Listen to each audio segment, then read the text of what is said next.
Ubicado en el extremo noroeste de África, limita al norte con el mar Mediterráneo, al este con el mar Rojo de Israel, al sur con Sudán y al oeste con Libia. Su relieve está configurado por un lado por un sector del Sahara y por el valle del Nilo. Su clima es desértico, de inviernos tibios y veranos muy calurosos. El Nilo es la única fuente fluvial permanente en Egipto. La sociedad egipcia estaba compuesta por el faraón.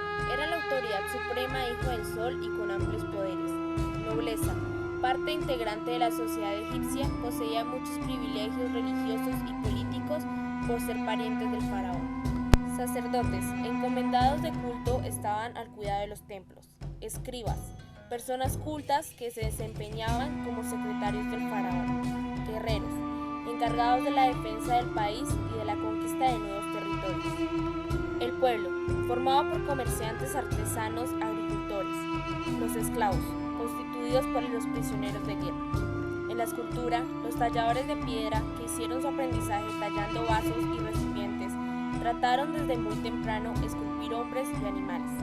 Las estatuas proceden de los templos funerarios reales, de las mastabas, algunos de los templos divinos.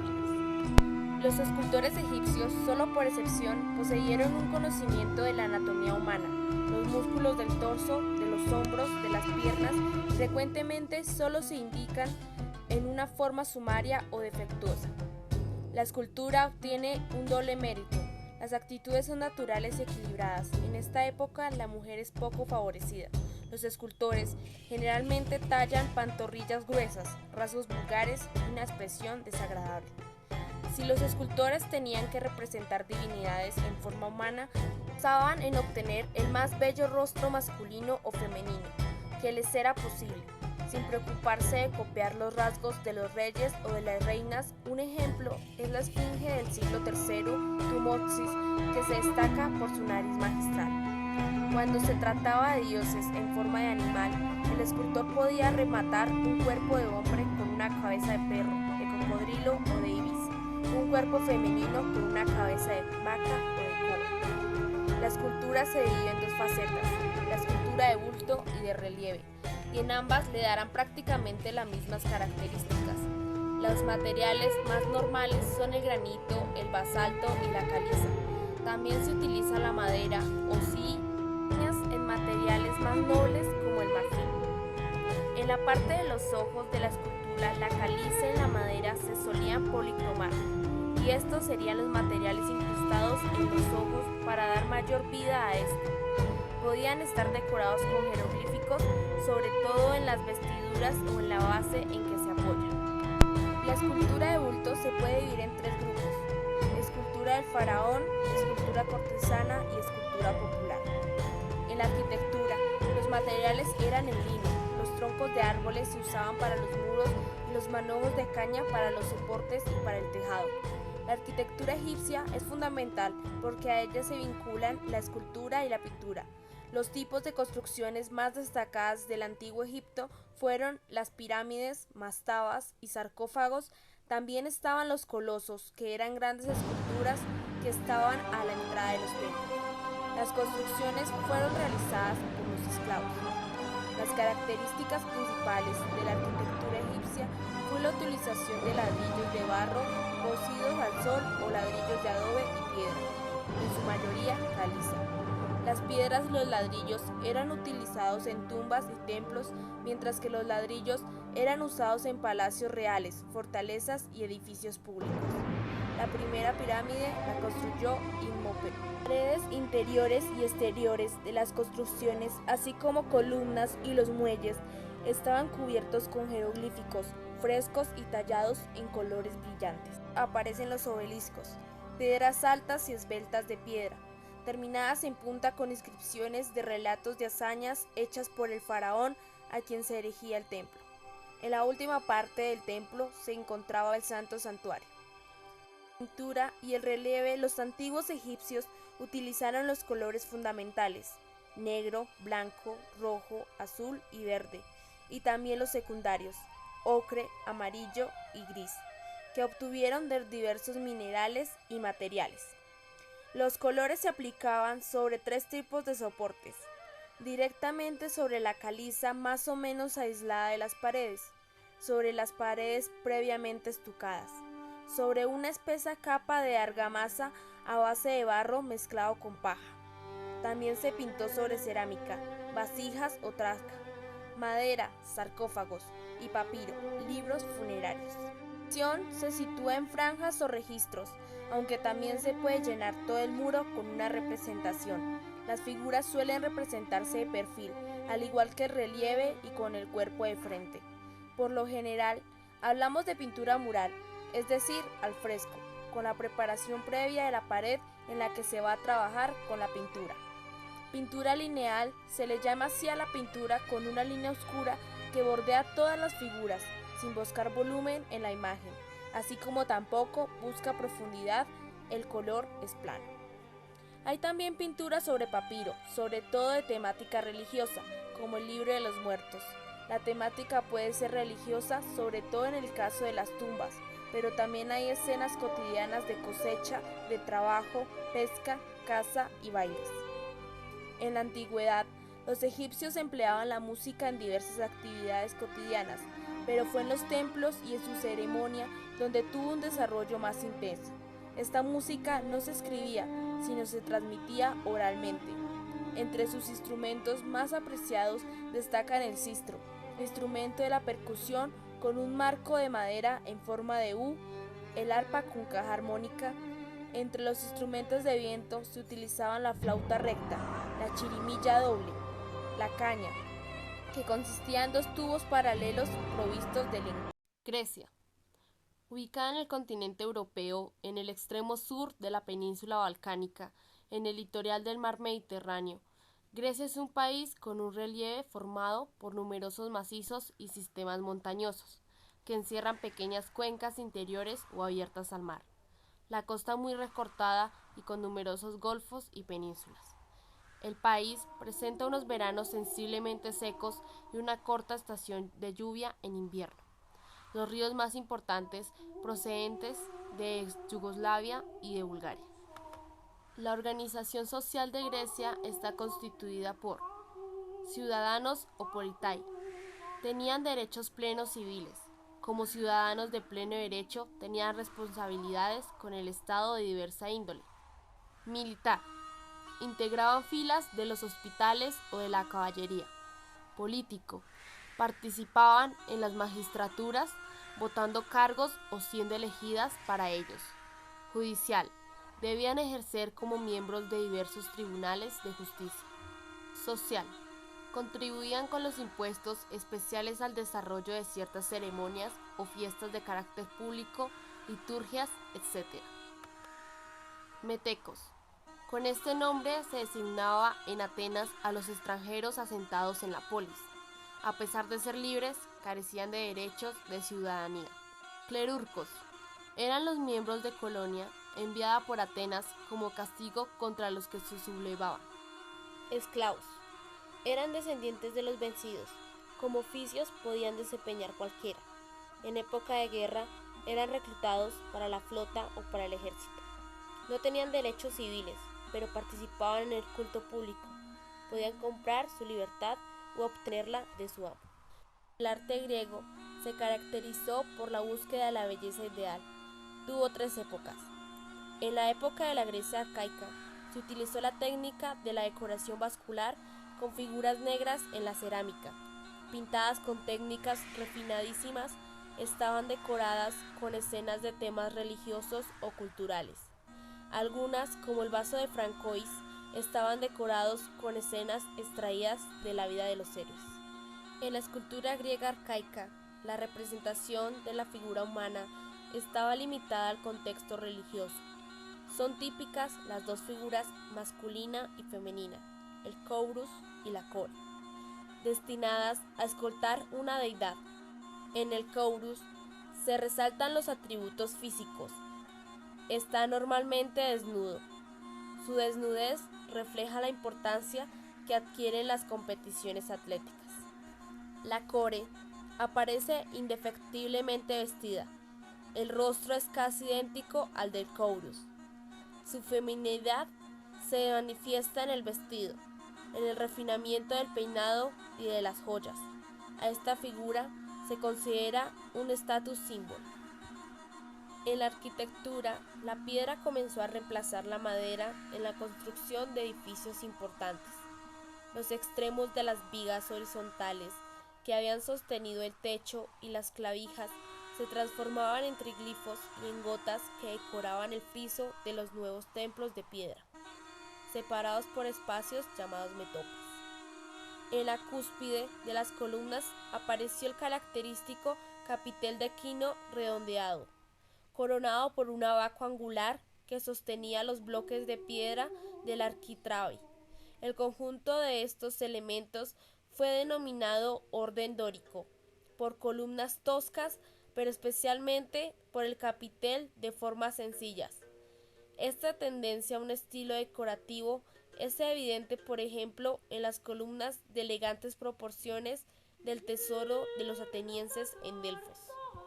En la llamada linterna de Lisícrates, monumento ateniense destinado a sostener el trípode simbólico que se concedía al poeta vencedor en las competencias musicales, en el cual por primera vez aparece la columna corintia en la parte exterior de un edificio. El capitel corintio, totalmente florecido de encanto, remata las columnas. Los templos redondos o tolos no fueron frecuentes en Grecia, y los hallados se sitúan en la época arcaica. Reproducían un tipo de cabaña circular y estaban destinados al culto del fuego o a una tumba. Los continuadores de la escuela de Fidias introducen en la noble arquitectura del drapeado partenoico nuevos efectos de transparencia de ropaje mojado que se adhieren a las formas del cuerpo, revelando sus bellezas secretas. Figuras, apoyándose en la pierna izquierda, marcan hacia este lado los pliegues rectos, mientras la otra pierna, ligeramente doblada, alterna asimétricamente con unas líneas inclinadas. Esta expresión, más delicada y sensible, marca un nuevo estilo. El arte griego sentía todavía un cierto prejuicio por el desnudo de la mujer. Praxíteles, un gran escultor de esta época, causó un gran impacto con su obra La Afrodita de Sidon. Es el prototipo perfecto de la mujer hermosa. El maravilloso moldeado del busto y de la espalda, la forma elegante de las piernas, todo el cuerpo sobrio y macizo, hasta cierto punto casta. Su cabeza está libre de pasión. La hermosa mujer mira tranquila. Símbolo de coquetería es el aro que lleva en el lado izquierdo. El arte de Praxíteles posee a veces tal fuerza de sentimiento que impregna sus obras de una nostalgia religiosa. El gran escultor del amor y de la carne suele abstraerse en un quietismo que le hace aparecer como fervoroso contemplativo. También nos introduce en el mundo de la belleza sensitiva del ocio placentero. Su arte sigue al servicio de la fe. Muchas figuras femeninas de la época, envueltas en amplios mantos, son retratados idealizados, para ser colocados en un sepulcro. Su gesto suave, tranquilo, debió de corresponder sin duda a la imagen ideal de una persona que vive más intensamente en el Hades que en la tierra. Estética fidiaca, idealización de un prototipo de humano perfecto, síntesis de las virtudes de una raza. En el arte clásico tardío aparece profundamente ansioso la elevación y la felicidad. Praxíteles redescubre los teori reiazones homéricos, los dioses que viven por encima de los mortales, y a ellos se manifiesta bajo su forma más amable, sobrenatural y maravillosa. La Venus de Cirene marca un avance en el paso de la clásica serenidad apática a la emotividad romántica. El cuerpo femenino, totalmente desnudo por Praxíteles, abandonó la representación de Afrodita Anadiómena para entregarse a la alegría de esculpir las formas más bellas y opulentas, tratadas en una plástica palpitante en los que los planos son apenas sugeridos, de una mujer simplemente bella. El escultor Silenión de la escuela ática de Praxíteles parece haber estado especialmente dotado para el arte de definir los caracteres, por el tratamiento de los bucles de la barba, el labio superior más delgado y los ojos pequeños casi pegados a la ceja. El gran maestro del siglo IV fue Escopas. Su escultura es intensa, dramática y dolorida. Escopas agitaba figuras y las representaba en los extremos de paroxismo orgiástico. Escopas refleja intensamente su espíritu sombrío y es el último gran maestro que se dedica a adornar la forma de triángulo de los frontones de un templo. Los dioses y héroes se han aproximado por el dolor común. A ambos la expresión sublime ha sido sustituida por este silencio patético de un dolor moral. El mausoleo de Halicarnaso, considerado como una de las maravillas del mundo antiguo, es un sepulcro erigido en memoria de Coria Mausolo por su esposa Artemisa. Esta obra, que tiene por basamento un alto cubo más largo de los lados que de los frentes y encima 36 columnas. La fachada del este la decoró Escopas, la del norte Briatzis, la del sur Timoteo, la del oeste Leucares. El monumento termina en una pirámide de 24 peldaños y en la cúspide, situada a 140 pies, está la cuadriga marmórea que hizo Pitio. El Nióbida, cubriéndose con la clámide, tema que volvemos a encontrar en el clasicismo tardío. Por el patos dinámico que del tema se desprende, aparece tratado con agilidad y el juego de luces y sombras que de Paionios es una figura audaz que al final del vuelo se pisa sobre la columna votiva que Menios y Naupatios alzaron por su victoria sobre los espartanos. El último gran escultor del siglo IV fue Lisipo, el escultor predilecto por Alejandro. Lisipo, después de Fidias con su idealismo glorioso, después de Praxíteles con su mórbida sensualidad, de Escopas con su obsesión trágica, representa otra etapa del arte griego, la del elevado naturalismo. El célebre Apoxiomenos de Lisipo es un atleta esbelto y ritmado con el movimiento de un péndulo, sus brazos proyectados hacia nuestros ojos y su mirada deja en un punto lejano del horizonte. Incorpora en el mármol el aire que le rodea. Este atleta se presta para adoptar el canon lisipeo. A partir de Lisipo, para la escultura tendrá tanta importancia el volumen de mármol lleno como el espacio vacío que abarca. Con Lisipo empieza la escultura ateniense a representar figuras que tienen lo que llamaríamos las tres dimensiones. El primero que emana las estatuas del espectador. Muchas de las figuras pueden contemplarse por otros lados. Las obras de pintura y los relieves debieron de proporcionarle motivos de composición para sus figuras. El gran maestro característico de los grandes frescos de Delfos, Atenas y Platea fue Polignota. Se complacía en detallar en grado sumo la expresión y el carácter de sus figuras, así en la fisonomía como en el gesto. Antes representaba el sacrificio de Ifigenia, y los admiraron los antiguos por la manera de expresar el dolor de los personajes. Otro pintor de la época fue Tión, y su obra La boda de Alejandro Magno. La llamada Villa de los Misterios son los más hermosos frescos de la antigüedad, los únicos de grandes dimensiones, en numerosas figuras mayores del natural. Los temas más representados son extraordinariamente interesantes. A un lado se halla el cuadro de Gineceo con la madre de familia. A continuación hay un largo plafón en curiosas representaciones de las ceremonias. Varias jóvenes se muestran poseídas por el frenesí o delirio báquico. Evidentemente se trata de una liturgia que exige el paroxismo de una gran emoción, entre temores y revelaciones de frases extrañas de doble sentido. Las almas de las personas candidatas a la cofradía reciben algo que era exclusivo de los iniciados y que los hará contemplar el mundo con otra realidad. En el arte helenístico se demuestran las excepcionales condiciones de los griegos para las artes. pérdidas de libertad y la fe en los antiguos dioses, los asuntos son cada vez más humanos. Hasta las cosas más insignificantes y deformes resultan significadas por los artistas, no solo de una manera estética de su realización.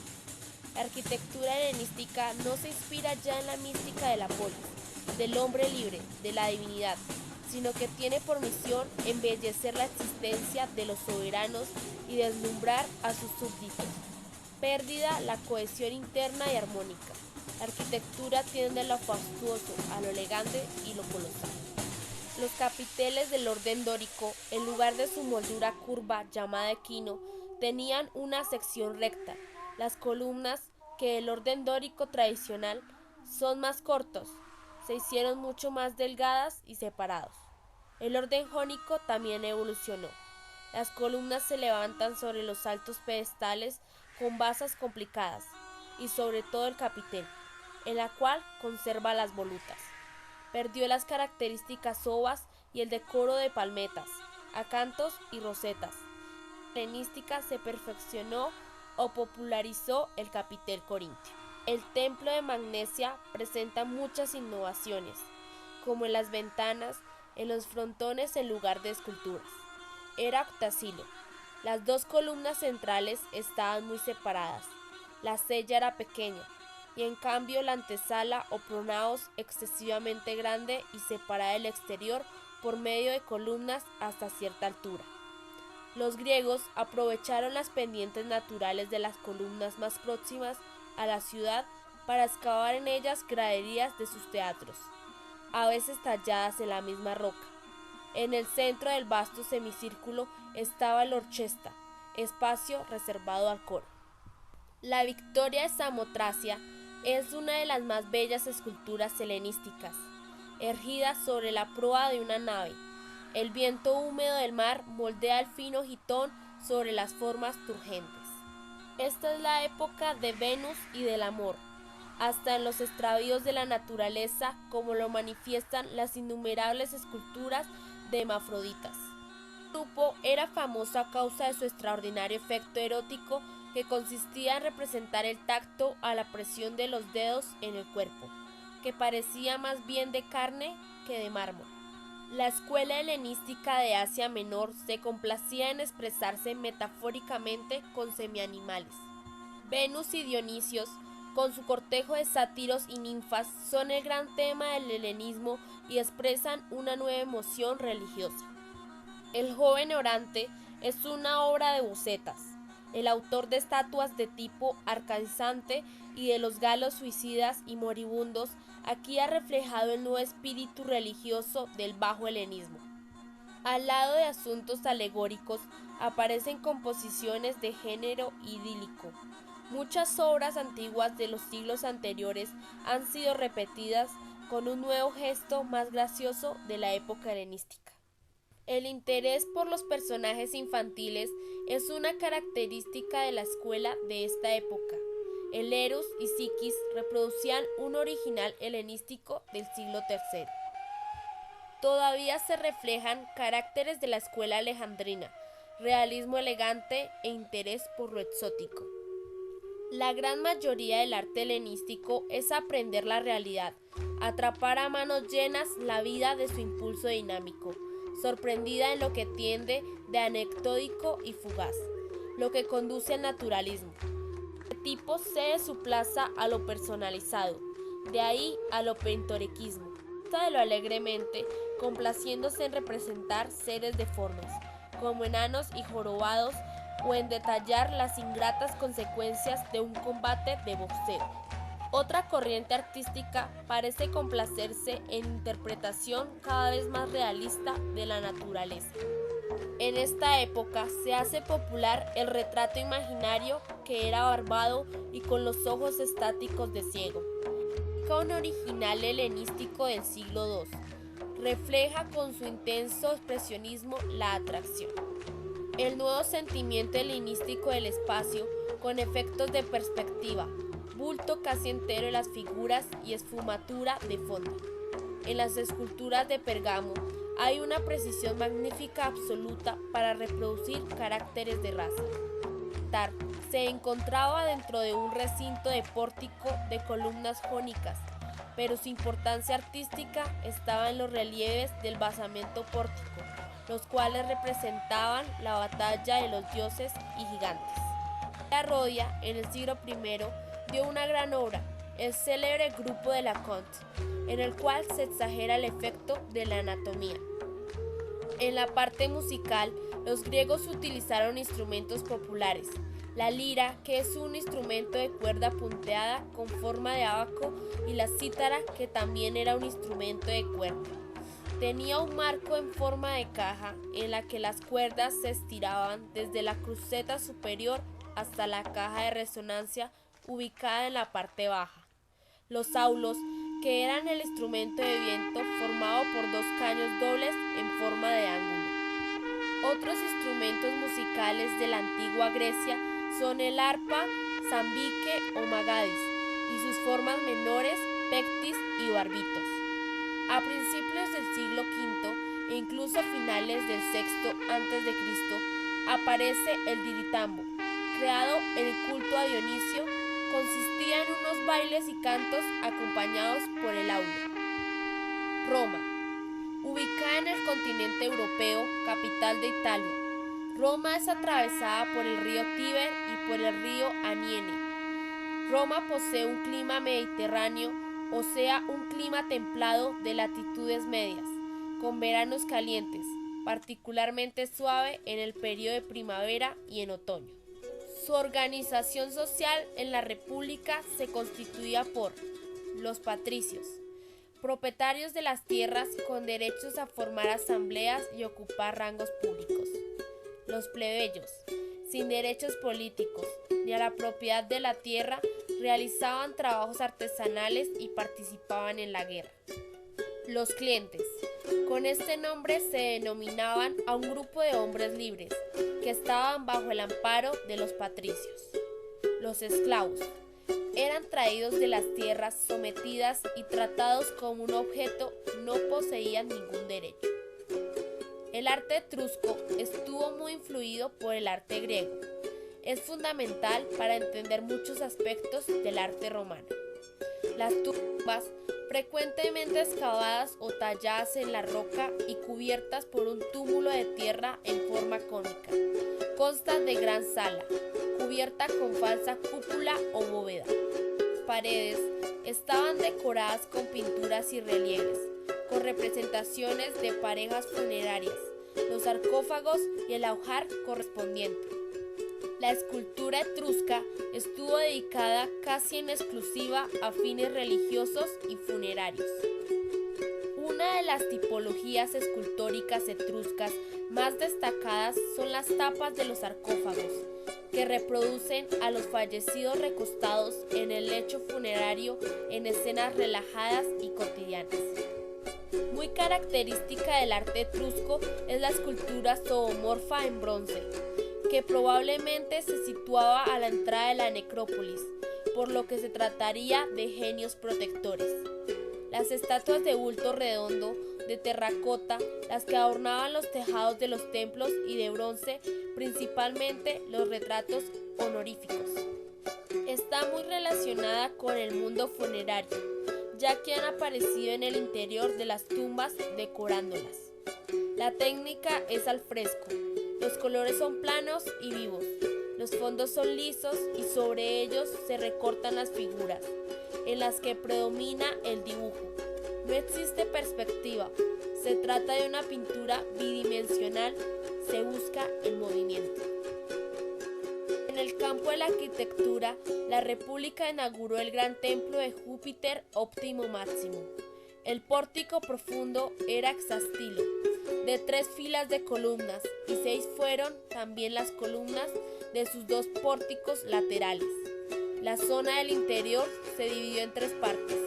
La cúspide del frontón estuvo rematada por una cuadriga de terracota policromada de Júpiter. La arquitectura romana no inició su desauge monumental hasta la época de Ciro, y con 2 edificios. Tabularium en el interior de este edificio, la existencia de bóvedas de medio punto, rebajadas y de arista. demuestra la pericia alcanzada de la cubrición de espacios ya en el siglo I a.C. y el templo de Fornus primigenio. Se conserva en Cori el llamado Templo de Hércules, de estilo dórico, con esbeltas columnas y molduras planas en su entablamiento. Y se conserva aún el Templo de la Fortuna Viril. Es pseudoperíptico. El capitel de las columnas es jónico y de las volutas salen unas palmeras curvadas. Los romanos se aprovecharon del orden corintio en sus templos ya en la época republicana. Su capitel es más rudo, más vasto, y en las hojas de acanto están desprovistas de aquella finura ideal de los modelos de Grecia. Los templos circulares son una especialidad del arte romano. Se comienza a superposicionar los órdenes de la arquitectura, destinado al estilo dórico más robusto, al cuerpo inferior, el jónico al segundo piso de la construcción algunas veces. El tercer piso tenía columnas o pilastras de estilo corintio. En Roma, la basílica se convirtió en una sala de 3 naves. La mayor, que es la central, forma un salón, con un pórtico a cada lado. La primera basílica fue la Basílica Emilia. El arco y la bóveda los heredaron de los etruscos, pero los romanos los llevaron a una notable perfección. Emplearon varias clases de bóvedas. Bóvedas de medio cañón. Era la más usada para cubrir plantas rectangulares. Bóvedas de arista. Está formada por 2 bóvedas de cañón que se cruzan entre sí perpendicularmente. Se emplea para cubrir habitaciones cuadradas. Bóveda en cúpula o semiesférica. La emplearon en las construcciones circulares. Suele apoyarse sobre un muro cilíndrico. Bóveda en semicúpula o ábside. La emplearon en los nichos. El arco fue el elemento más usado. Lo emplearon para coronar o cerrar las puertas y ventanas, en vez del dintel horizontal. El arco se compone de varias piezas talladas, dovelas que se apoyan entre sí. Pieza del centro clave completa la curvatura y su presión mantiene todas las demás. Los romanos emplearon varias clases de arco, de medio punto, escarzano, rebajado, dintel adovelado. En los retratos de la época republicana, la escultura romana tiene gran realismo, con los rasgos faciales muy acentuados, que recuerdan todavía a las máscaras mayorum. El retrato es de busto corto, mostrando solo cabeza y cuello. Los hombres llevan pelo corto. Pintura, se empiezan a producir la característica de la cerámica. Emana de una tierra fina, lustrosa y rojiza, sobre la cual se aplican relieves de la misma pasta con palmetas y figuras. En la época de Augusto se construyó el Ara Pacis, que tenía un friso superior de la procesión cívica. Está separado por una greca de otra zona de decoración vegetal, que es la maravilla del arete augusto ornamentalmente de un gran manejo central de hojas, de acantos jugosos y transparentes. Arrancan delicadísimos rizos curvados, en espiral, con penachos de palmetas, hojuelas y flores. En la época de los Césares comienzan a construirse en Roma tumbas gigantescas. En la pintura se distinguían 4 estilos. Pintura de la decoración romana de las incrustaciones. El segundo estilo de la pintura es el arquitectónico. El tercer estilo es el ornamental. El cuarto estilo es el ilusionista. En la escultura de la fisonomía del personaje están expresadas con cierta dignidad. Adviértase en aquellas el realismo etrusco alterado por un concepto político que les da nobleza especial. El tallado en gemas, preferiblemente ágatas, onices y sacerdonices, rehundidas en el fondo y buscando colores de las vetas. Se hicieron piezas en vidrio soplado. En la época de los Flavios Antonios comenzaron con la construcción del Coloseo o anfiteatro de Flavio.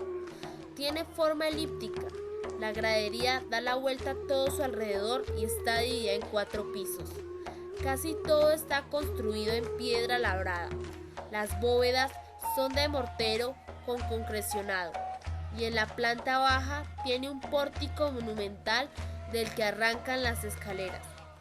Tiene una elegante superposición de los 3 órdenes arquitectónicos. Cerca del anfiteatro se levanta el Arco del Triunfo, en cual se utilizan materiales ligeros en las bóvedas y en los muros formados por una serie de arquerías. La columna Trajana en Roma es una hélice de los relieves, los cuales describen paso a paso las campañas del emperador. El Panteón, en el interior, tiene una sala circular y una gran cúpula de 42 metros de diámetro. La media naranja de la bóveda tiene una abertura redonda en su parte alta. Está construida con nervios y arcos de ladrillo rellenados de hormigón.